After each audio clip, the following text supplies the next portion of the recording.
Om Namo Bhagavate Vasudevaya. Om Namo Bhagavate Vasudevaya. Om Namo Bhagavate Vasudevaya. So reading from Canto 2, Chapter 2, Text 35. Bhagavan sarvabhuteshu lakshitaha svatmana harihi drishyair buddhyadibhir drashta Lakshanair anumapakaihi Bhagavan sarvabhuteshu Lakshita svatmana harihi Drishyair buddhyadibhir drashta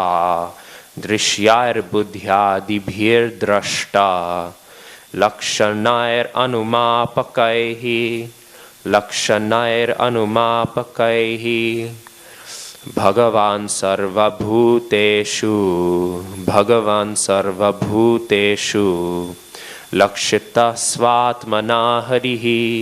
Lakshita svatmana harihi Drishyair buddhyadibhir drashta Lakshanair anumapakaihi Bhagavan sarvabhuteshu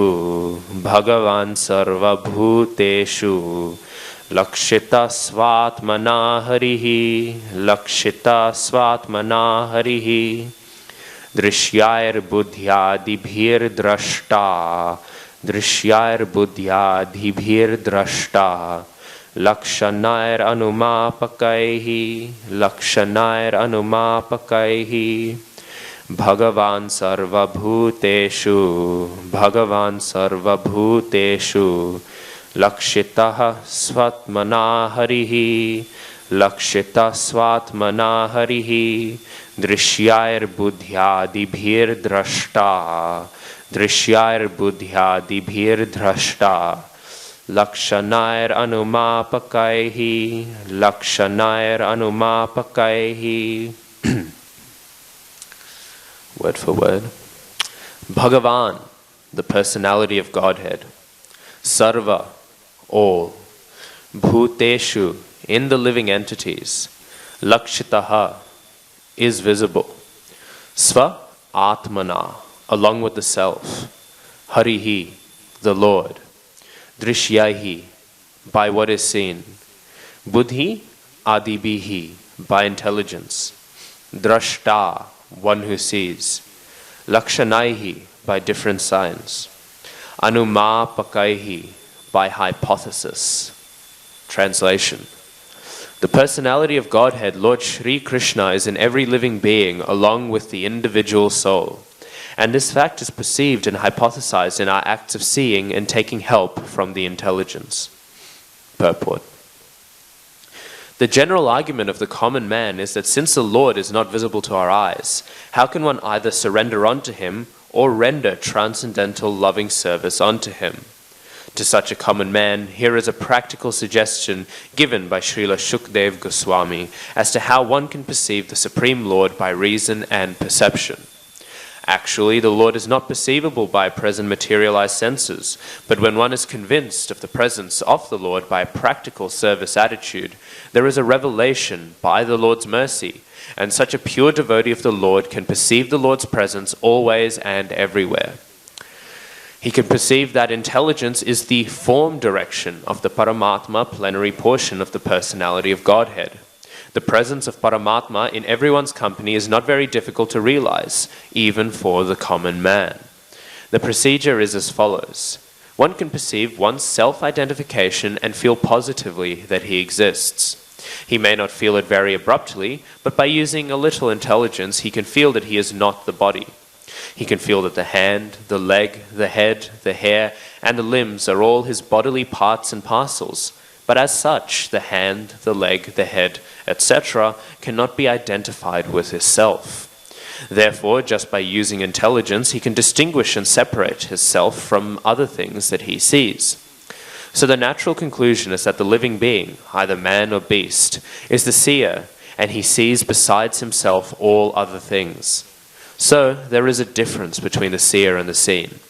Now, by little use of intelligence, we can also readily agree that the living being who sees the things beyond himself by ordinary vision has no power to see or move independently. All our ordinary actions and perceptions depend on various forms of energy supplied to us by nature in various combinations. Our senses of perception and of action, that is to say, our 5 perceptive senses of hearing, touch, sight, taste, and smell, as well as our 5 senses of action, namely, firstly hands, secondly legs, thirdly speech, fourthly evacuation organs, and fifthly reproductive organs, and also our 3 subtle senses, namely, firstly mind, secondly intelligence, and thirdly ego, 13 senses in all, are supplied to us by various arrangements of gross or subtle forms of natural energy. And it is equally evident that our objects of perception are nothing but the products of the inexhaustible permutations and combinations of the forms taken by natural energy.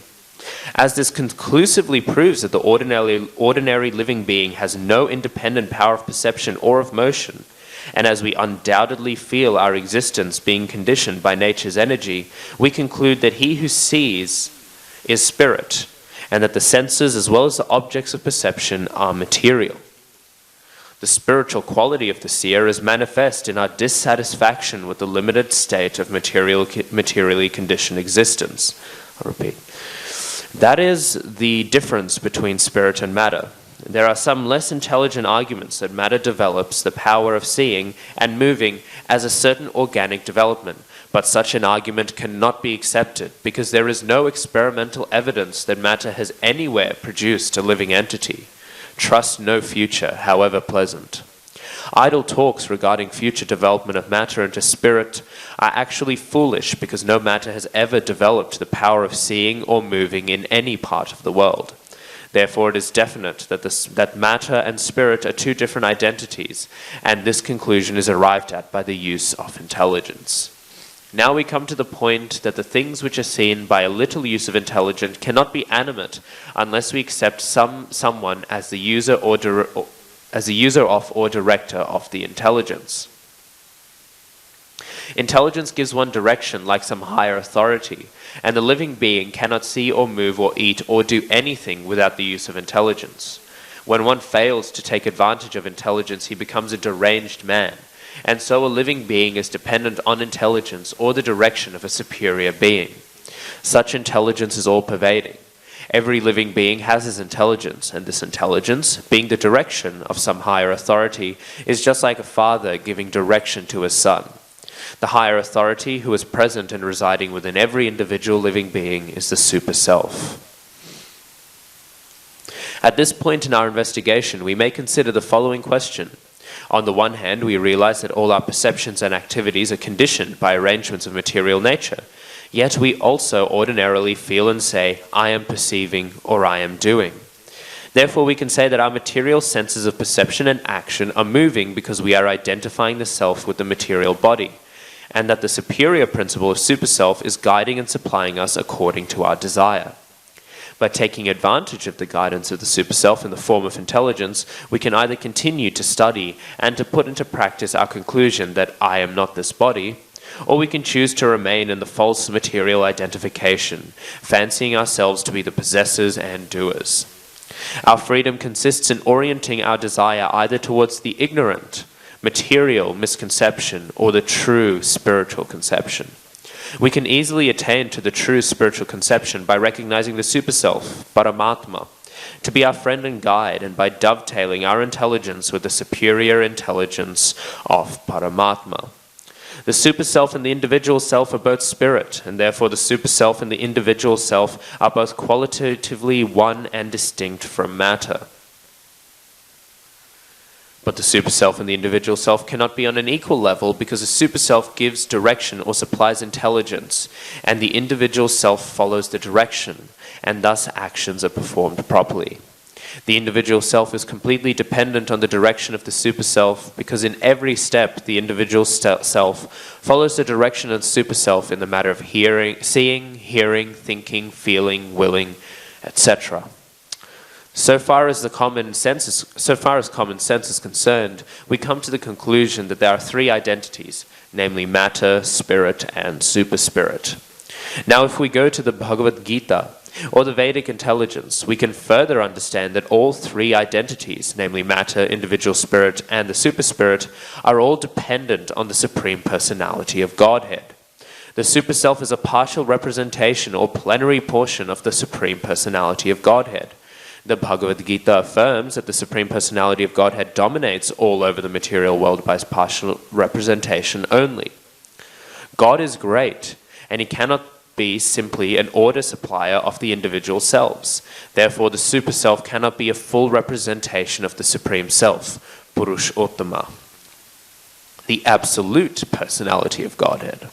Realization of the super self by the individual self is the beginning of self-realization, and by the progress of such self-realization, one is able to realize the Supreme Personality of Godhead by intelligence, by the help of authorized scriptures, and principally by the grace of the Lord. The Bhagavad Gita is a preliminary conception of the grace of the personality of Godhead Sri Krishna, and the Srimad Bhagavatam is the further explanation of the science of Godhead. So if we stick to our determination and pray for the mercy of the director of intelligence sitting within the same bodily tree, like a bird sitting with another bird, as explained in the Upanishads, certainly the purport of the revealed information in the Vedas becomes clear to our vision, and there is no difficulty in realizing the Supreme Personality of Godhead, Vasudeva. The intelligent man, therefore, after many births of such use of intelligence, surrenders himself at the lotus feet of Vasudeva, as confirmed by the Bhagavad Gita, chapter 7, text 19. And again, the translation. The personality of Godhead, Lord Sri Krishna, is in every living being along with the individual soul. And this fact is perceived and hypothesized in our acts of seeing and taking help from the intelligence. Translation and purport by His Divine Grace A.C. Bhaktivedanta Swami Srila Prabhupada Ki Jai. Om Jnanatimirandhasya Jnananjana Shalakaya Chakshurunmilitam Yena Tasmai Shri Gurave Namaha Shri Chaitanya Manobhishtam Sthapitam Yena Bhutale Swayam Rupa Kadamahyam Dadati Svapadantikam Vandeham Shri Guru Shri Yuta Padakamalam Shri Gurun Vaishnavamscha Shri Rupam Sagrajatam Sahagana Raghunathanvitam Tam Sajivam Sadvaitam Savadhutam Parijana Sahitam Krishna Chaitanya Devam Shri Radha Krishna Padan Sahagana Lalita Shri Vishakhanvitamscha He Krishna Karuna Sindhu Dinabandhu Jagatpate Gopesha Gopika Kanta Radha Kanta Namostute Tapta Kanchana Gaurangi Radhe Vrindavaneshwari Vrishabhanu Sute Devi Pranamami Hari Priye Namo Mahavadanyaya Krishna Prema Pradayate Krishnaya Krishna Chaitanya Namne Gaura Tushe Namaha Jaya Shri Krishna Chaitanya Prabhu Nityananda Shri Advaita Gadadhara Shri Vasadi Gaura Bhakta Vrinda Hare Krishna Krishna Krishna Hare Hare Hare Rama Rama Rama Hare Hare. So here we just heard a rather lengthy purport, and I think this is a rather wonderful illustration of the importance of Srila Prabhupada's purports and of Srila Prabhupada and the spiritual master in general. The verse, as we saw, is in the conventional Anushtubh Shlok meter. This is the most popular meter, and it's rather, compared to most of the other alternatives, is rather short. Trishtubh is obviously larger, and then we have the much, much larger ones. And also the translation is not quite long. It's practically 2 sentences and seems to be rather concise. Shukdev Goswami doesn't seem to elaborate too much further on this verse. It seems to be a one-off moment pointing out one point of transcendental knowledge, or rather a beginning point of transcendental knowledge. However, Srila Prabhupada has written for us such a long purport. He has drawn out such great conclusions which are so implicit.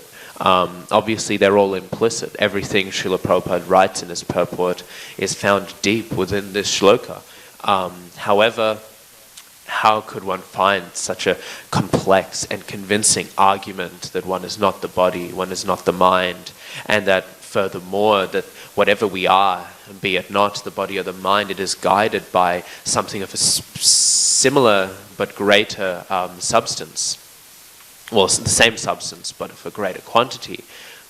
And then furthermore, how could we draw out that that is represented by the, there's a hyphenated term Srila Prabhupada uses here, the form direction, which is one term, of that greater intelligence. All these things are drawn out by the mercy of Srila Prabhupada. These are things that we could not access ourselves. And so sometimes people will say, maybe I can just read the texts. Maybe I'll just skip the purports. You know, the purports are just secondary. The purports, they're just a little explanation, a few extra notes. They're just maybe Srila Prabhupada's quote-unquote opinion. Implying, of course, that Srila Prabhupada's opinion is not an absolute consideration. So why can I not read the text? Well, I think this purport here is such a wonderful illustration that we will miss so much without the purports. We will miss so much without the elaboration of the spiritual master and the acharya. There is so much nectar to be found, and especially Srila Prabhupada's purports. I checked because Srila Prabhupada mentions here at one point Vishwanath Chakravarti Thakur. So I checked online Bhanu Maharaj's translation of Vishwanath Chakravarti Thakur's tika or commentary on this verse. And the argument that Vishwanath Chakravarti Thakur lays out, which is similar to this one, is far smaller. It's contained within one paragraph. And as we've just heard, Srila Prabhupada writes more than one paragraph here. Srila Prabhupada, we often say, is a Shaktya Avesh avatar of Krishna. He was empowered to do so many great things. How can we believe it to be the potency of an unempowered person? But Madhavananda Prabhu often makes this point. What is that empowerment? What is he empowered to do? One is not just empowered and then therefore is powerful to do all things. Of course, in one sense they are. Srila Prabhupada, as Jayadvaita Swami often says, could eat the whole world if he wanted to. But empowerment is done often for a purpose. There is a specific Shakti that is given. There is a purpose-driven nature to the Shakti Avesh avatar. And Madhavananda Prabhu says, of the many things we can say, one of the great purposes, one of the great results of Srila Prabhupada's empowerment was his books and his Bhakti Vedanta purports, which he saw as so important.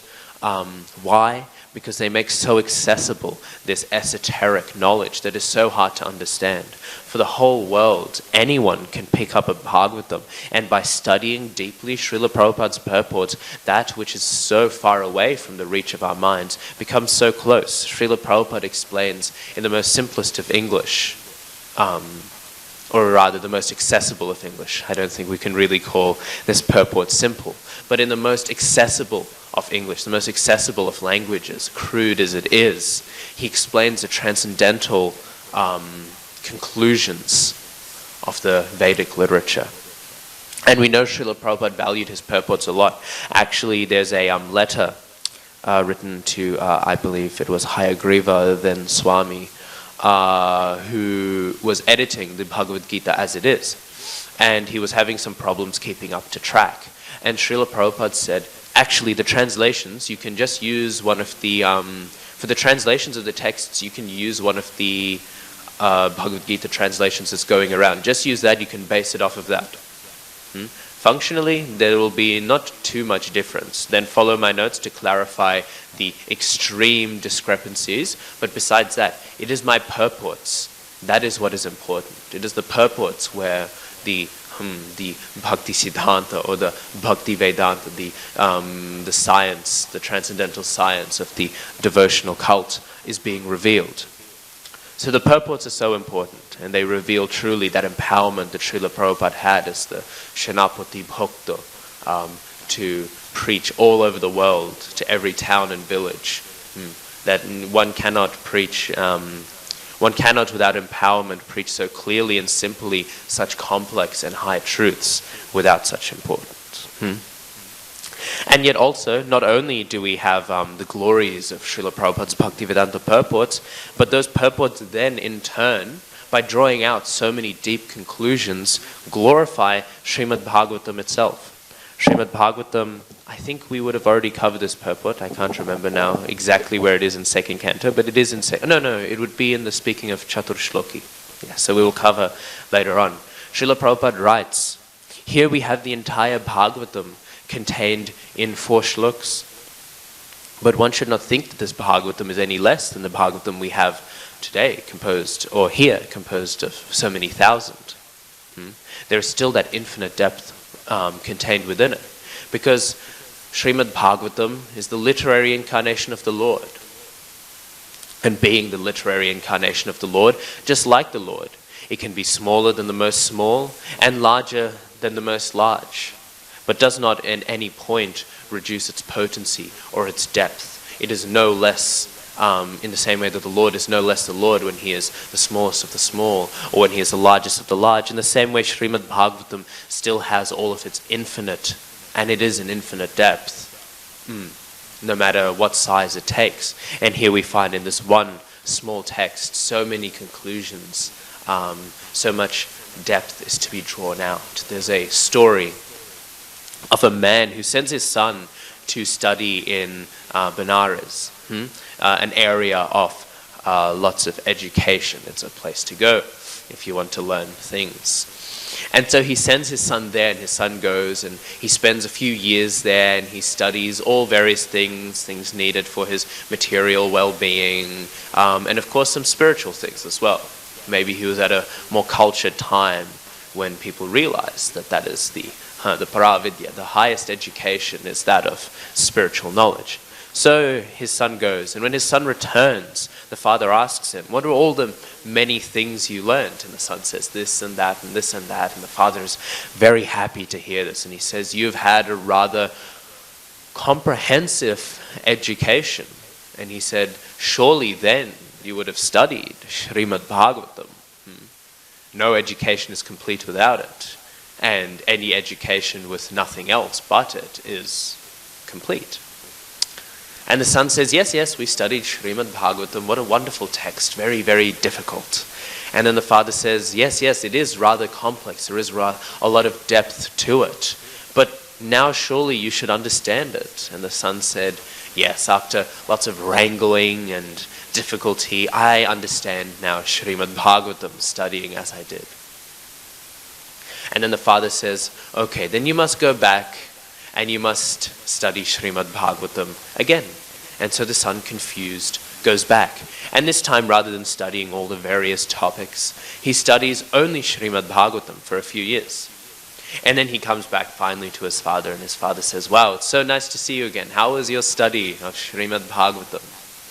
And the son says, you know, father, I understand now why you sent me back. Before I thought I understood Bhagavatam, but there is so much extra depth, so many things I missed out on this further study. So many things, so many little elements of knowledge, so many things that I maybe misunderstood, I had a shallow understanding of, so many things that I thought I understood, but my understanding was so superficial that it could only be called a misunderstanding, even if it wasn't explicitly wrong. There are so many things that I missed. And then the father said, I'm happy to hear you have heard this. So now you have understood. I'm so happy to hear this of you, that you have quelled that slight misconception, that slight ignorance you had. Surely now you have understood Srimad Bhagavatam. And the son said, yes, Now with this education, finally I've understood Srimad Bhagavatam. And then the father says, then go again. Go again and study more Srimad Bhagavatam. And the son goes and he spends a few more years. And then the son comes back and the father says, oh wow, I'm so happy to see you, my dear son. And the son says, oh, I know what you're going to ask, and don't even ask it. After all these years of study, I do not understand Srimad Bhagavatam. I look at a shlok every single time. There are infinitely more meanings, infinite more depth. I cannot even begin to say I understand the first thing about Bhagavatam. Even though I've learned so many things in light of all the things that there are to be known in Srimad Bhagavatam, I know nothing. Any number compared to infinity will look infinitesimal. And then the father smiles and he sees his son, and then he says, now you have begun to understand a tiny thing of Srimad Bhagavatam, because it is an infinite ocean of transcendental knowledge. And so there we see Srila Prabhupada's purport so nicely, pulling out so many points, is glorifying in turn Srimad Bhagavatam and its multifarious meanings and depth of knowledge. And this purport is very nice. It adds to another point. Sometimes people will say they will read Srila Prabhupada's purports, and they will say they'll have agreed to read many other books. We want to. I remember the last time I was staying in Mayapur, I was staying with he had just recently taken white cloth, but he was not a long time. I think he was maybe 6-7 years brahmachari in Salem under the guidance of His Holiness Bhakti Vikas Swami, and I shared a room with him. And he saw I was in Mayapur, and obviously there's lots of books, and they're much cheaper than they are here. So I was buying many books, and he saw all these books, and he said, "It is nice." He said, "I understand. I joined the Brahmachari ashram for a reason. I had a passion for books. I understand that you like reading books." But he said, practically, there is no need for any of these. He said his spiritual master actually orders his disciples that they should read every single one of Srila Prabhupada's books 3 times before even beginning his own books, let alone any other books. He said, there is so much depth in Srila Prabhupada's books, and until you study them deeply, you will not realize that everything is in there. And sometimes people were saying like this, especially in maybe the years after Srila Prabhupada's disappearance, as many other people came to try to steal away people from Srila Prabhupada's movement. And so this propaganda was spread that there are many other things not in Srila Prabhupada's books that we need. But here we see what a wonderful logical argument. Of all the things you would expect, so wonderfully laid out, here we find a logical argument. Because everything is in Srila Prabhupada's books. There is nothing lacking.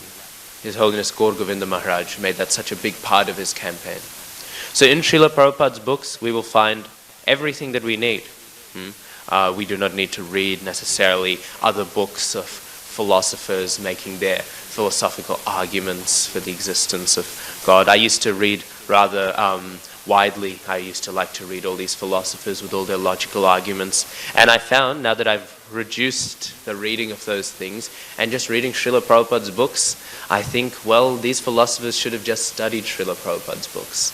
All of the arguments that were actually, maybe not every argument, but functionally every useful argument is there already. Functionally every useful conclusion of transcendence is there already, as we are seeing here. Srila Prabhupada's purports contain all the knowledge necessary for our spiritual life. All knowledge practically applicable to our spiritual life is there. And what is the point? We know Srila Prabhupada earlier, he defines that knowledge, truth, is that which can be practically used in life. A knowledge that is impractical or knowledge that is useless may as well be a falsehood. But knowledge that is ultimately practical, that is true knowledge, that is true truth. That is when knowledge becomes truth. And all things that need to be practically done in spiritual life can be found in Srila Prabhupada's books. So of course that is not a condemnation of reading other books. We know Srila Prabhupada in his purports often recommends other books of the Goswamis and other acharyas. But it also should be a reminder that Srila Prabhupada's books should be central to our sadhana, and being central, they are sufficient. So Srila Prabhupada here, he lays out an interesting argument, and it comes out in many different steps. And he begins with, I find a rather interesting point. One can perceive one's self-identification and feel positively that he exists. So this is the beginning step for Srila Prabhupada's argument. We must accept that we exist. And also implicit, we must accept that other things exist. And this is a great argument for the atheists, because the atheists, foolish as they are, denying the existence of the Supreme Lord, are not so foolish to deny their own existence. There are some people who deny their own existence, and that is a next level of insanity, an insanity that is called Buddhism.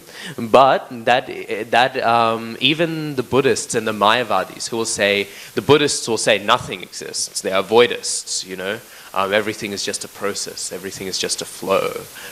And then the Mayavadis will say, something exists, but it's not me. It's Brahman.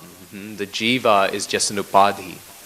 The atma, the true self, beyond ahankar, that is just an upadhi. Only Brahman exists. So both of these might challenge it, and here the spiritualist is challenging the existence, or the so-called spiritualist is challenging the existence of the Supreme Lord, or the argument presenting the Supreme Lord, unlike the atheist who can at least accept this first step. But they fail what His Holiness Bhakti Vikas Swami calls the bread test. Because if you take away bread from the Mayavadi or the Buddhist, he will then realize in his hunger that maybe bread at least exists. Maybe at least food exists. There's a story once of one of Srila Bhaktisiddhanta Saraswati Thakur, Srila Prabhupada's disciples, was hearing a talk. He was at some Bhagavad Saptaha. He was invited there, and he was representing the Gauriya Math, representing Srila Bhaktisiddhanta Saraswati Thakur. And the speaker was a Mayavadi, and he at one point was saying, deep down we are all Brahman. This is our point. This is the point of our spiritual life. We must realize we are Brahman. That equiposed, that static Brahman is what we are. And that disciple of Srila Bhaktisiddhanta Saraswati Thakur took out his shoe, and he went to fling the shoe at this Mayavadi. And the Mayavadi flinched and moved away. And then that disciple said, Brahman is not so equiposed now. Brahman is not so static now. He's rather dynamic. And how foolish can this be, that Brahman, that the Supreme Lord, of course not in his fullness, but that effulgent divinity is suddenly afraid of my shoe? This is a foolish conclusion.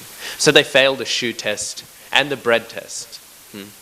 Feeling hunger or seeing a shoe coming towards them, at least maybe then they will think bread is real or a shoe is real. So even the atheist accepts this, that they exist. Of course, Srila Prabhupada says here that one can perceive one's self-identification. One does need to perceive themselves. We are so washed away in Maya in this society that many people do not perceive they exist. They genuinely can go years just existing purely within phases of sense gratification. They will go from eating, and then eating, all that their mind will focus on is their senses, enjoying the food. And then going from eating, they'll enjoy a lot of illicit sex, and then they will identify no further with anything. This is how degraded modern society is. The ahankar, forget about identifying with the body. Sometimes they won't, or identifying with something. They will identify merely with their senses, not the mind, but the indriyas. There's nothing more. So then they will keep on going, and they'll never actually sit down and think, oh, wait a second, I exist. Their whole life becomes a process of sense gratification. There is nothing to it, nothing material, let alone spiritual. So, but then if one sits down and one is even slightly self-introspective or thinking logically, they will realize, I exist. And then he may not feel it very abruptly, but by using a little intelligence, one can perceive that he is not this body. Because again, as Srila Prabhupada makes the argument here, I have a hand, I have a leg, I have so many things, but they are not me. And this reminds me of one of those arguments I was mentioning. When I read this, I think all these philosophers should just read Srila Prabhupada's books. Alvin Plantinga is a famous proponent of this argument. I don't think he originated it, but he definitely gave it life. And essentially he argues that a soul, or something at least beyond the body, must exist, because just before the moment of death, the hand, the legs, everything, it's there. And after the moment of death, all those same chemicals are present. And yet there is a very, very drastic difference between a dead body and a living body. So, if there is a difference, there must be a change. But if all the chemicals are still there, it's not that the heart suddenly got removed. It's not that magically these chemicals, these elements, these limbs just disappeared. If all those things are still there, then something else must have left. Because for something to be different, there must be a change. And if there is no change in the material body, then there must be change in something else. And if there is change in something else, then that something else must be immaterial. So he makes this argument, and Srila Prabhupada here makes a somewhat different, but still substantially similar argument, that we see the hand, the leg, the head. We do not say that is us. If I was to cut my hand off, I would not say, there I go, I am not me anymore. If I were to cut my other hand off, I would not then say, even functionally, if I were to lose all my limbs, hopefully not, but if I were to lose all my limbs, I would still be able to say, I am me. I would not then say, well, the majority of my body mass, maybe at least in spread, has gone away. So therefore, that is me. So there's something else. And then, of course, we are not the mind, because the mind undergoing so many different processes, presenting so many different thoughts, so many different ideas. We are not those. When the mind produces an idea like the perception of a color, we are not that perception of the color. We are not the mind. We are not the seeing of a thing. The technical term for that is a qualia, the actual image that is produced in our mind. That is what the mind produces. The mind just says hungry, or the mind sees food, and then of course it has sankalpa or vikalpa. It is either attracted or going away. But those things are not us. It is not that I'm hungry and then the next second I am angry.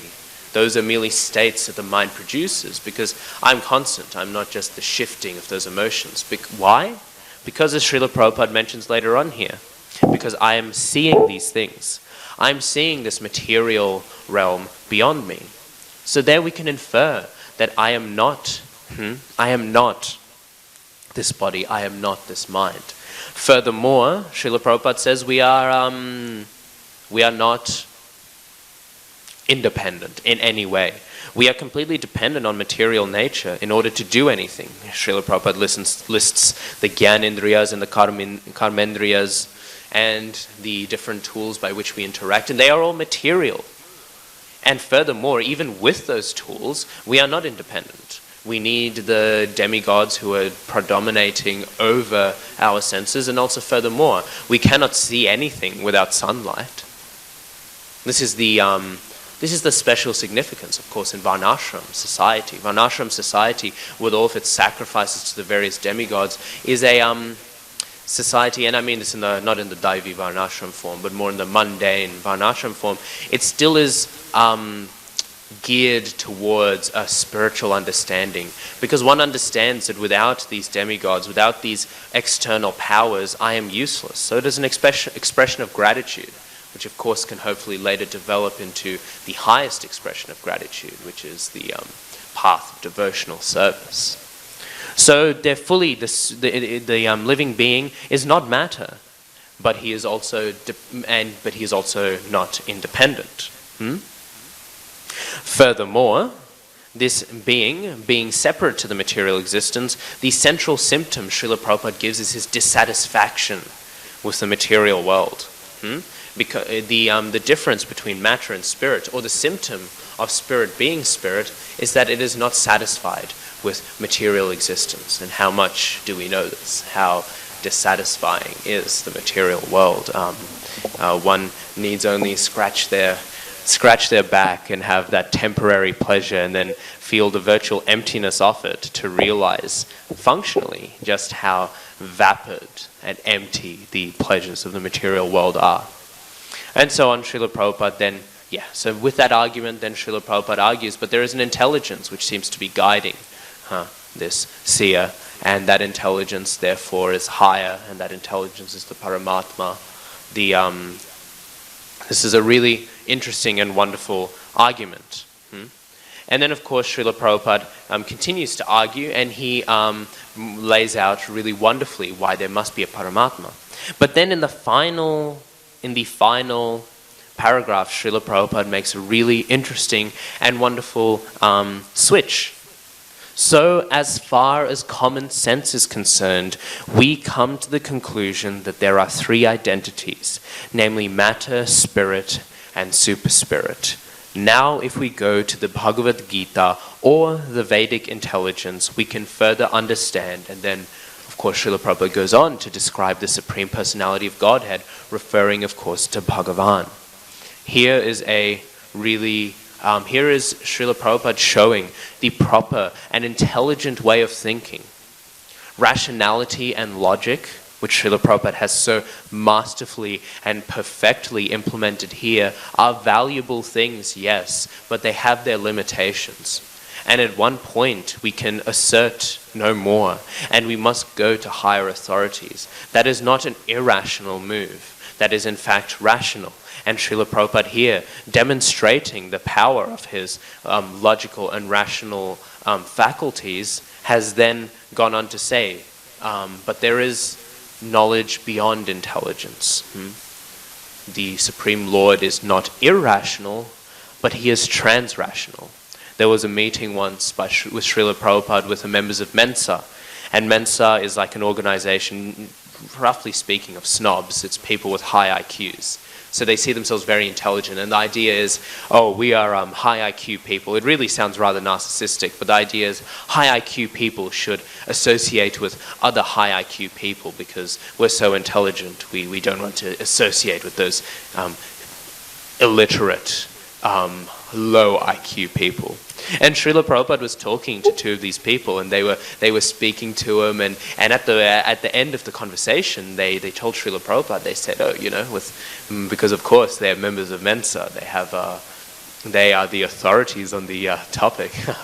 They say, oh, Srila Prabhupada, you are a very intelligent man. And Srila Prabhupada just looked at them and he said, devotional service is beyond the intelligence. He just cut away at their ahankar. And this is true. As much as we can assert with logic and reasonability, at one point we must surrender to Vedic intelligence. And then why? There is still some logic as to the information of the Supreme Personality of Godhead. Because why must there be a Supreme Personality of Godhead from whom this super self, this Paramatma, expands from? As Srila Prabhupada says here, he cannot be simply an order supplier of the individual selves. Because this conception of the Paramatma is virtually the conception of the Muslims and Christians and other various groups. This idea of an order supplier is not what would be the fullness of divinity. This is just his point is to the Shrishti Leela, as it is referred to, the pastimes of the Paramatma, is to manifest the material creation. The material creation is manifested for the rebellious jivas to experience their existence in. How can it be that the Supreme Lord finds his beginning and end in being the being who presides over in three forms of the Karanodakashaya, Garbhodakashaya, and Kshirodakashaya Paramatma forms? The Vishnu, who is all-pervading, pervades through everything. That is the meaning of the word Vishnu, and he pervades through everything in order to maintain it. But how can that be the extent of divinity? No, as we know, there is something beyond. Sri Chaitanya Mahaprabhu, in his pastimes with Venkat Bhatta, the father of Gopal Bhatta Goswami, one of the 6 Goswamis, he stayed with him in a South India tour, and as we knew, he had a very jovial and happy relationship with him, and he would joke often. And one day he joked and he said, if Lakshmi is so chaste, why did she desire to, and why did she engage in so much tapasya in order to engage in the Ras Lila with the gopis? Why did she engage? Why did she intend to engage in that pastime with Krishna? And of course, Venkatbhatta, being a devout follower of Sri Ramanujacharya and a great devotee of Lakshmi Narayan as the original avatari, he was a bit taken aback, and he said, he made his points, and he said, well, she is the enjoyer of all joys. What is wrong with her trying to enjoy the Ras Lila with the Lord? And furthermore, Krishna is merely an expansion of Narayan. There is no error in that. She is non-different. That does not violate her chastity. But really, you should not joke like this, he says. Kene koro purihash. He says, why are you joking like this? You shouldn't. And Mahaprabhu says, no, that is fine. But then why was she not admitted? Why was she not allowed to? Maybe I can accept this. So Krishna is non-different to Narayan, and therefore Lakshmi is eligible to try to enter into that Rasa Leela. But then why was she not allowed to enter?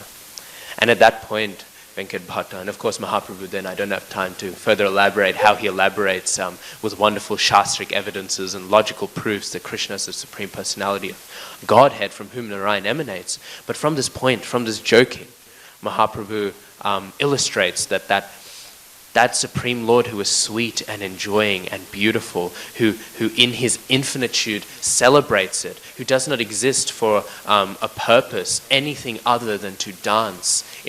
Dance is causeless activity, and that primal form of the Supreme Lord, which is causeless, should engage in such causeless, joyful activity. His Holiness Dhanudhar Swami often says that the greatest show of omnipotency, the greatest show of power is to be comfortable enough to play, to be comfortable enough to be, in a sense, vulnerable. And Mahaprabhu makes this point, and in this Venkatbhatta is convinced by the joking of Chaitanya Mahaprabhu. So surely there must be a Bhagavan, a manifestation of the fullness of Sat Chit Ananda, not just Sat and Chit in divinity. And this is to be found.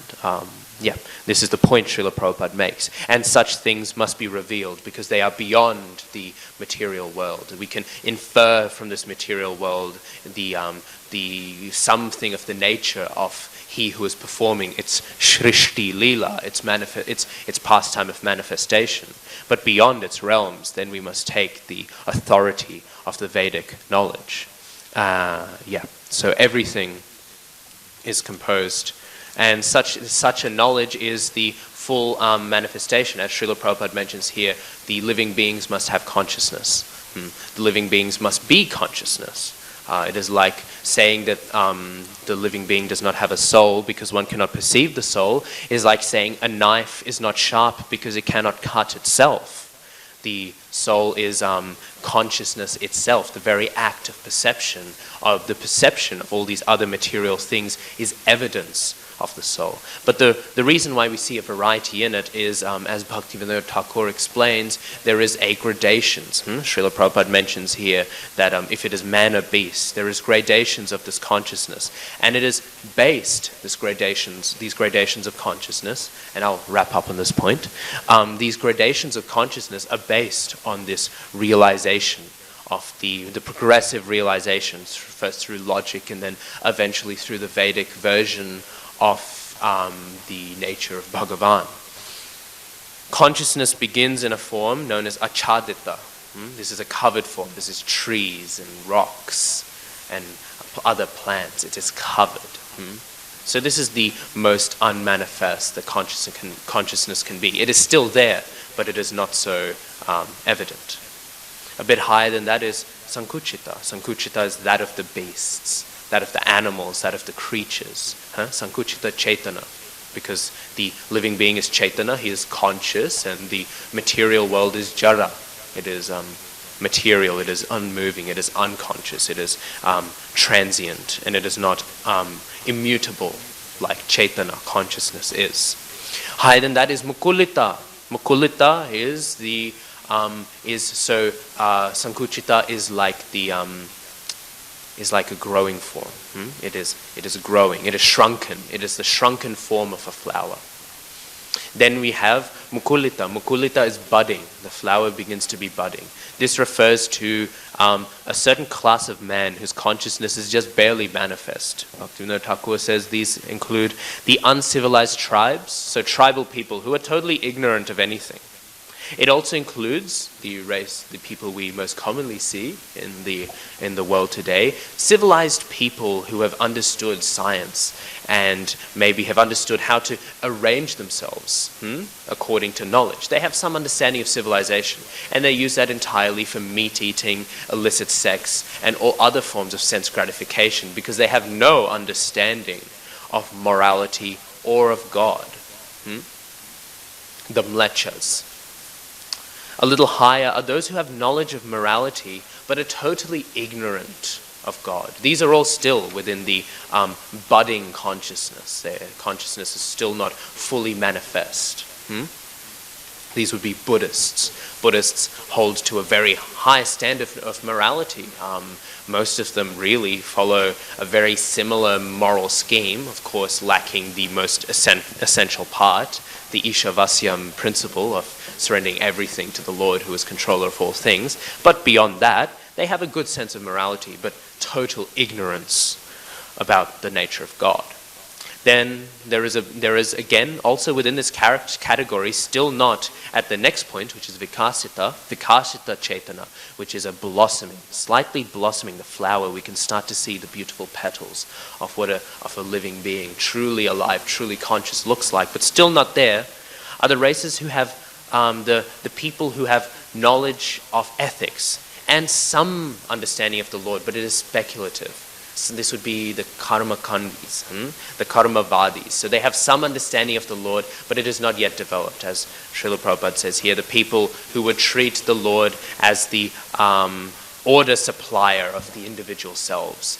He, almost like the Supreme Lord is a pet. When he does what you want, there we go, good God, something completely incorrect and infactual like that. And then higher than that are those who have knowledge of the Lord but are just apathetic. They do not turn to devotion.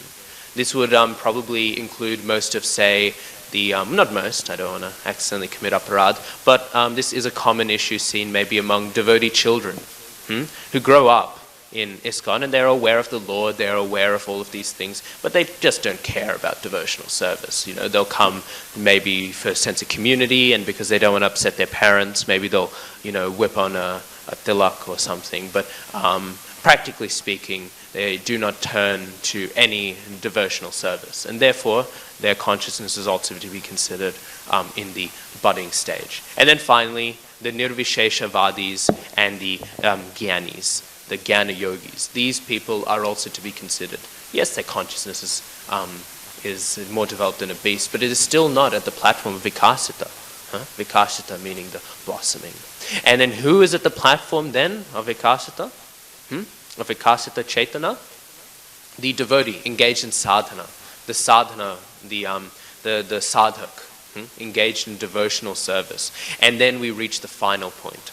Because at that point he has realized the Vedic version and he is following the Shastras. And then what happens when one becomes a sadhana siddha, or has perpetually been a nitya siddha? One's consciousness is purna vikashita, fully blossomed. That fully beautiful blossomed form of a fully realized soul is expressed. And that is when one fully realizes the Supreme Lord, as is described here, following the Vedic intelligence, as was described by Mahaprabhu to Venkat Bhatta, within the spiritual realm, in the full devotion to him. This is consciousness fully expressed. This is Purna Vikasita Chaitana, like a beautiful flower that has finally fully blossomed. So we should all hanker towards that in obedience. Here we can see logic takes us to many great places and takes us beyond the point of no excuse for ignorance of the Supreme Lord. But at one point we must let go of it and surrender to the Supreme Lord, and doing so, that consciousness that we innately are, we are not this body, we are consciousness, can fully blossom into its full potency. Grantaraj Srimad Bhagavatam ki jai.